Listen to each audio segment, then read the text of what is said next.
Question answer, class 6th, chapter 11. Very short answer type question, class 6th, chapter 11. Question number 1. Can a source of light be cold? Give example.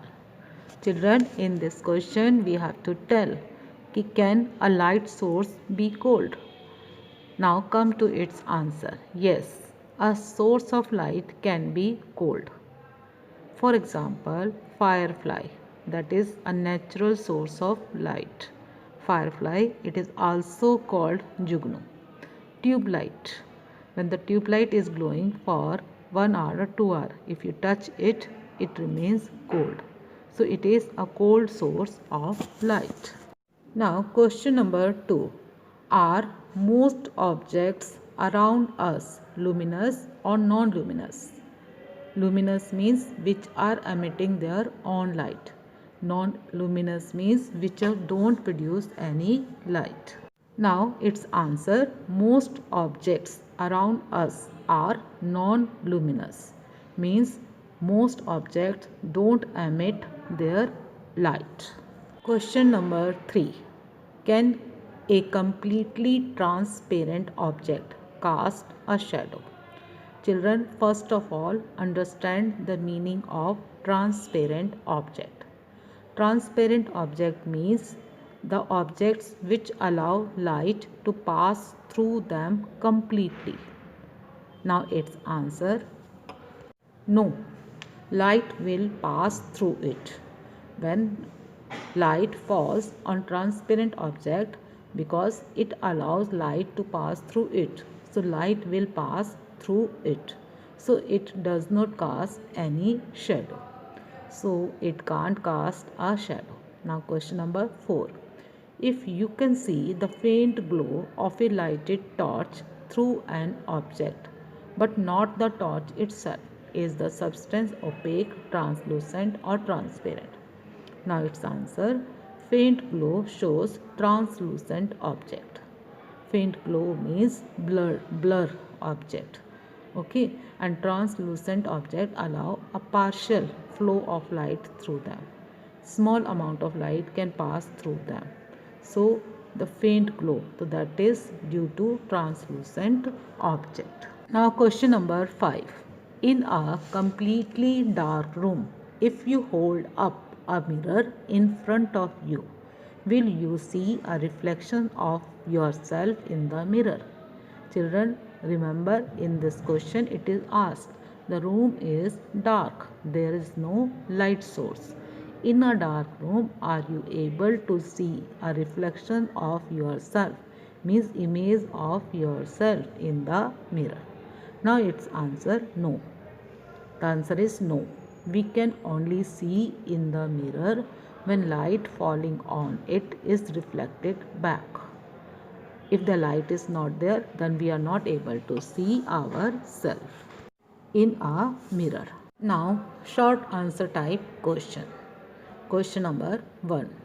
Give 2 examples each of hot and cold sources of light. Children, you have to give examples of 2 hot and 2 cold sources of light. Now answer, hot source, sun, glowing bulb. Sun and glowing bulb. These are the example of hot sources of light. Cold sources, firefly and tube light. Firefly and tube light are cold sources of light. Question number 2. How does rectilinear propagation of light lead to formation of shadows? Rectilinear propagation of light means straight line propagation. Light travels in a straight line. That is called rectilinear propagation. Now its answer, as light always travels in a straight line. So if an opaque object comes in its path, it forms the shadow of that object. So the rectilinear propagation of light lead to the formation of shadow if opaque object comes in its path. Question number 3. What are the necessary conditions for the shadows to be formed? The necessary conditions for the shadows to be formed, these are: first, there must be a source of light. If source of light is there, then only shadow can be formed. Second condition is there must be an opaque object which obstruct the path of light. In the presence of opaque object, it is must. Opaque object obstruct the path of the light. Now the third point, there must be an opaque screen on which a shadow can be formed. So the essential conditions are source of light, opaque object and opaque screen. Question number 4. What is the difference between a shadow and an image formed by a plane mirror? Shadow and the image formed by a plane mirror. Plane mirror is the same as your dressing table mirror in which you see yourself. Now answer. A shadow is formed because of an obstruction in the path of light by an opaque object. When opaque object comes in the path of the light, then the shadow is formed.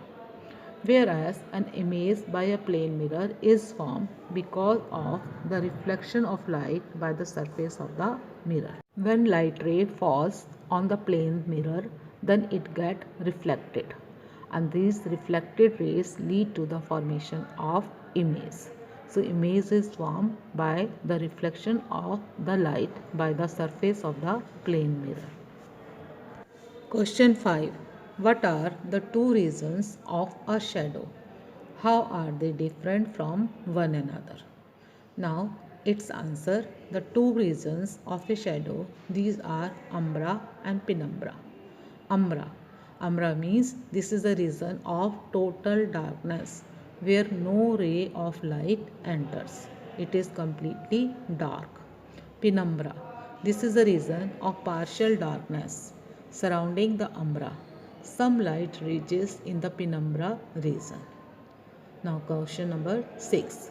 What do you understand by regular and irregular reflection?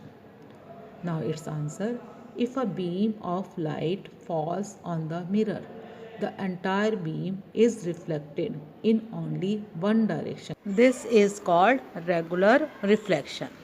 When the ray or a beam of light falls on an object with an uneven surface, they get reflected to different direction. Then this is called irregular reflection of light. Irregular reflection take place from the uneven surface or rough surface, whereas regular reflection take place from a smooth shiny surface.